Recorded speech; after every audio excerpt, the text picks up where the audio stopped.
Juste à côté des plages luxueuses et des hôtels de luxe du Brésil, se trouvent des quartiers entiers, sans eau ni loi. Seules les armes et la loi brutale des gangs règnent. Les favelas brésiliennes ne sont pas de simples zones de pauvreté. Ce sont de véritables États à part entière, au cœur même de la ville. Avec leurs propres impôts, leurs propres juges et leurs propres exécutions. L'État n'y met pas les pieds. Chaque entrée est contrôlée par un homme armé. La police n'intervient que lors des descentes de police et encore rarement. Les habitants ordinaires paient le gang pour avoir le privilège d'aller faire leurs courses et d'en revenir vivants. Les coups de feu résonnent constamment la nuit. Les enfants savent très bien que si les rues se taisent soudainement, c'est mauvais signe. Cela signifie qu'un événement grave et terrifiant est sur le point de se produire. Presque tous les garçons des favelas ont vu un cadavre, avant même de savoir lire. Ici, la vie humaine vaut moins qu'un paquet de cigarettes. Et ce n'est pas une métaphore. C'est la pure vérité. Les gangs recrutent des enfants dès le corps, âge de 12 ans. Le principe est simple. Soit tu es avec nous, soit tu es contre nous. Il n'y a pas d'autre option. Il faut choisir vite, avant que votre indécision ne vous coûte la vie. Le plus terrifiant, les hôtels 5 étoiles ne sont que à 15 minutes en voiture de ces ruelles. Les touristes ne les voient pas, et ceux qui y vivent ne peuvent jamais les quitter. Imaginez un quartier où les ambulances ne vont pas, où la police ne va pas, où les autorités ne viennent pas. Ce n'est pas de la fiction. Un tel endroit existe bel et bien. Sur Hot Hill, île d'Haïti, il existe un quartier surnommé la Cité du Soleil. Mais c'est une plaisanterie douce amère. Car là-bas, il n'y a ni soleil, ni loi, ni avenir. Seuls les gangs règnent en maître. Les gangs contrôlent chaque geste. Si vous voulez acheter à manger, demandez la permission. Si vous voulez rendre visite à des proches dans un autre quartier, payez. Si vous voulez survivre, ne posez pas de questions. En 2024, un chef de gang local a ordonné le meurtre de plus de 180 personnes âgées. Il les tenait pour responsables de la mort de son fils, persuadé qu'elles avaient été tuées lors d'un rituel occulte. Les corps ont été brûlés. Les preuves ont été détruites. Lorsque des journalistes ont tenté de couvrir le massacre, ils n'ont eu aucun moyen de communication. Les gangs contrôlent Internet dans leur quartier. L'information concernant ces morts n'est apparue que plusieurs jours plus tard. Selon l'ONU, plus de 5600 personnes sont mortes à cause des gangs en une seule année. C'est plus que dans de nombreux conflits armés.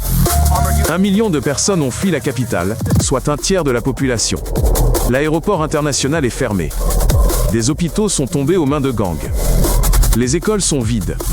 Même le personnel de l'ONU quitte le pays. Ce n'est pas un monde post-apocalyptique. C'est la réalité d'aujourd'hui.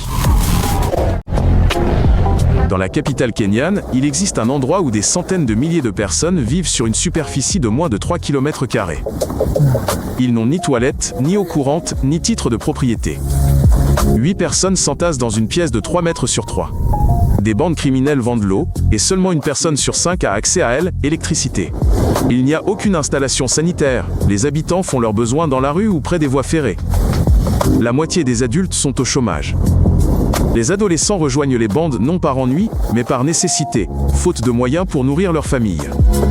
Selon des enquêtes, presque tous les habitants ont été témoins d'un crime au cours des 3 derniers mois. Le plus aberrant est que ces bidonvilles sont entourés de toutes parts par les quartiers les plus riches de la capitale.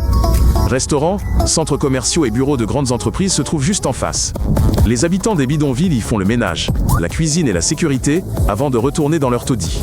Les enfants sniffent de la colle, non par plaisir, mais pour calmer leur faim. 12% de la population est infectée par le VIH. Parmi les jeunes filles de 16 à 25 ans, la moitié sont enceintes. Ces bidonvilles existent depuis des décennies. On a promis à maintes reprises de les raser et de les reconstruire. Mais ils ne font que étendre. Car les gens y affluent de partout. Au moins, il y a du travail à proximité. Le pire n'est pas la pauvreté. Le pire, c'est qu'il n'y a pratiquement aucune issue. L'éducation est inaccessible. Il n'y a aucune perspective d'ascension sociale. Les seuls moyens de réussir sont le sport ou la criminalité. Comment le pays le plus riche en pétrole de la région peut-il se transformer en piège? Quand on dispose de milliards de dollars de pétrole mais qu'il est impossible de se nourrir. Quand chacun possède une arme mais que personne n'a d'avenir. Caracas, la capitale, détient le triste record mondial du taux d'homicide depuis plusieurs années. Plus de 100 meurtres pour 100 000 habitants. La moyenne mondiale est 20 fois inférieure. Un bidonville d'1 million de personnes, sans police digne de ce nom, sans tribunaux, sans ambulance. Ici, les bandits font la loi. Ils perçoivent les taxes auprès des commerçants, règlent les différends et abattent ceux qui enfreignent leurs règles. Le Venezuela a perdu plusieurs millions d'habitants. Ils sont tout simplement partis. Il ne s'agit pas d'un départ pour une vie meilleure. Il s'agit d'une fuite pour survivre. Un citoyen sur 4 a quitté son pays. Impossible de héler un taxi dans la rue. Un voleur armé pourrait être au volant. Les pickpockets sévissent dans le métro. Des vols ont lieu sur la plage en plein jour. Ici, tout étranger est une cible facile. Les gouvernements de 20 pays ont interdit à leurs citoyens de se rendre dans ces régions. Mais ceux qui y sont nés n'ont nulle part où aller. Ils restent. Et chaque jour, ils doivent choisir entre se nourrir et être en sécurité. Les autorités promettent de rétablir l'ordre depuis des années. Mais les gangs sont mieux armés que la police. Certains policiers travaillent même pour les gangs. Le cercle vicieux est infernal. Et personne n'a encore trouvé d'issue. Il existe des villes où le maire peut quitter ses fonctions et ne jamais revenir. Où les journalistes disparaissent après un seul article. Où la police travaille pour ceux qu'elle est censée protéger. Dans plusieurs villes mexicaines, ce ne sont pas les policiers qui gardent les entrées, mais les membres des cartels. Ils décident qui peut entrer et qui ne le peut pas. Ils extorquent de l'argent aux commerçants, aux agriculteurs, aux chauffeurs routiers. Selon les statistiques officielles, certaines de ces villes sont les plus dangereuses de la planète. Plus de 180 meurtres pour 100 000 habitants par an. Les chiffres réels sont plus élevés. Les corps ne sont tout simplement pas retrouvés. Des centaines de fosses communes ont été découvertes ici. Chacune contient des dizaines de corps. La police arrive, prend des photos et repart.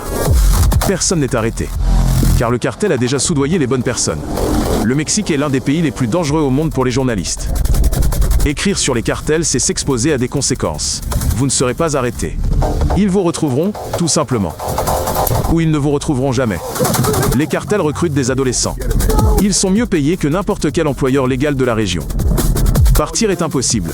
Il ne reste que 2 options, avancer ou se cacher. Beaucoup choisissent d'avancer, jusqu'à ce que la chance les abandonne. Et pourtant, les gens vivent là. Ils vont marcher. Ils emmènent leurs enfants à la école. Non pas qu'ils n'aient pas peur, mais parce que c'est chez eux. Et partir est tout aussi effrayant que de rester. Abonnez-vous à la chaîne et regardez les autres épisodes. C'est important.